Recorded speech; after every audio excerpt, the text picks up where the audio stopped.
Chapter 6. How Riches Come to You. When I say that you do not have to drive sharp bargains, I do not mean that you do not have to drive any bargains at all, or that you are above the necessity for having any dealings with your fellow men. I mean that you will not need to deal with them unfairly. You do not have to get something for nothing, but can give to every man more than you take from him. You cannot give every man more in cash value than you can take from him, but you can give him more in use value than the cash value of the thing you take from him.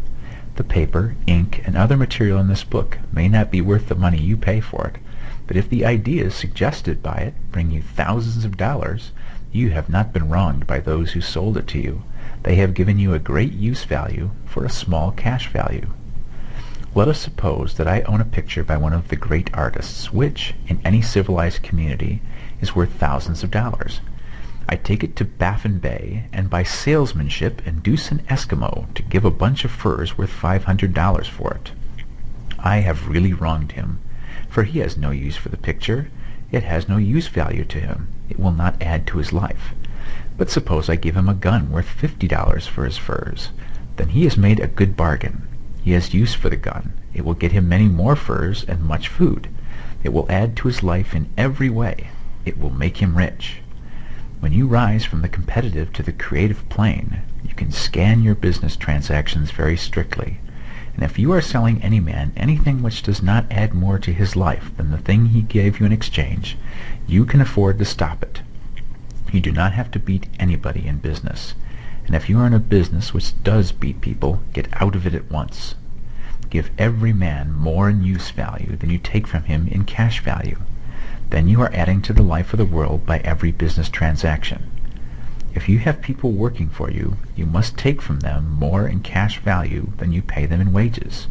But you can so organize your business that it will be filled with the principle of advancement, and so that each employee who wishes to do so may advance a little every day.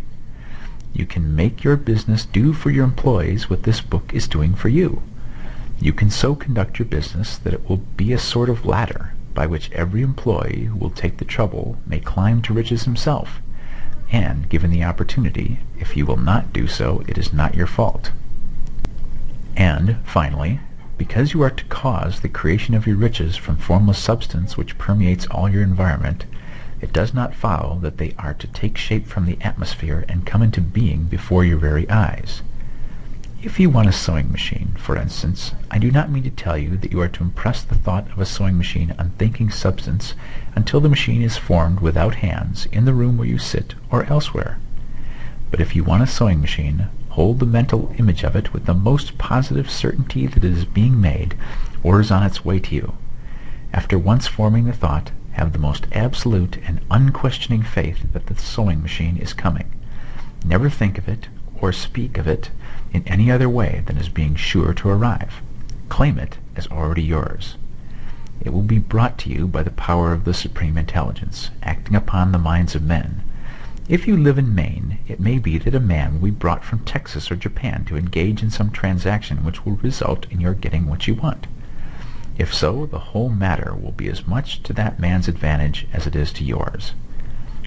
Do not forget for a moment that the thinking substance is through all, in all, communicating with all, and can influence all. The desire of thinking substance for fuller life and better living has caused the creation of all the sewing machines already made, and it can cause the creation of millions more, and will, whenever men set in motion by desire and faith, and by acting in a certain way. You can certainly have a sewing machine in your house, and it is just as certain that you can have any other thing or things which you want, and which you will use for the advancement of your own life and the lives of others. You need not hesitate about asking largely. Quote, "It is your Father's pleasure to give you the kingdom," end quote, said Jesus. Original substance wants to live all that is possible in you, and wants you to have all that you can or will use for the living of the most abundant life. If you fix upon your consciousness the fact that the desire you feel for the possession of riches is one with the desire of omnipotence for more complete expression, your faith becomes invincible. Once I saw a little boy sitting at a piano and vainly trying to bring harmony out of the keys, and I saw that he was grieved and provoked by his inability to play real music. I asked him the cause of his vexation, and he answered, I can feel the music in me, but I can't make my hands go right. The music in him was the urge of original substance, containing all the possibilities of all life. All there is of music was seeking expression through the child.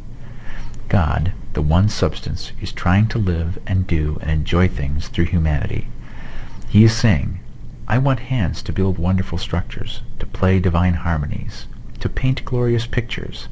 I want feet to run my errands, eyes to see my beauties, tongues to tell mighty truths and to sing marvelous songs, and so on.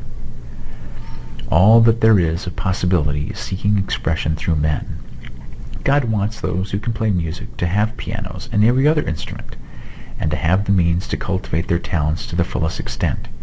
He wants those who can appreciate beauty to be able to surround themselves with beautiful things. He wants those who can discern truth to have every opportunity to travel and observe. He wants those who can appreciate dress to be beautifully clothed, and those who can appreciate good food to be luxuriously fed. He wants all these things because it is himself that enjoys and appreciates them. It is God who wants to play and sing and enjoy beauty and proclaim truth and wear fine clothes and eat good foods. It is God that worketh in you to will and to do, said Paul. The desire you feel for riches is the infinite, seeking to express himself in you as he sought to find expression in the little boy at the piano. So you need not hesitate to ask largely. Your part is to focalize and express the desire of God. This is a difficult point with most people. They retain something of the old idea that poverty and self-sacrifice are pleasing to God. They look upon poverty as a part of the plan, a necessity of nature. They have the idea that God has finished his work and made all that he can make, and that the majority of men must stay poor because there is not enough to go around. They hold to so much of this erroneous thought that they feel ashamed to ask for wealth. They try not to want more than a very modest competence, just enough to make them fairly comfortable. I recall now the case of one student who was told that he must get in mind a clear picture of the things he desired, so that the creative thought of them might be impressed on formless substance. He was a very poor man, living in a rented house, and having only what he earned from day to day, and he could not grasp the fact that all wealth was his. So, after thinking the matter over, he decided that he might reasonably ask for a new rug for the floor of his best room, and an anthracite coal stove to heat the house during the winter. Following the instructions given in this book, he obtained these things in a few months, and then it dawned upon him that he had not asked enough. He went through the house in which he lived, and planned all the improvements he would like to make in it.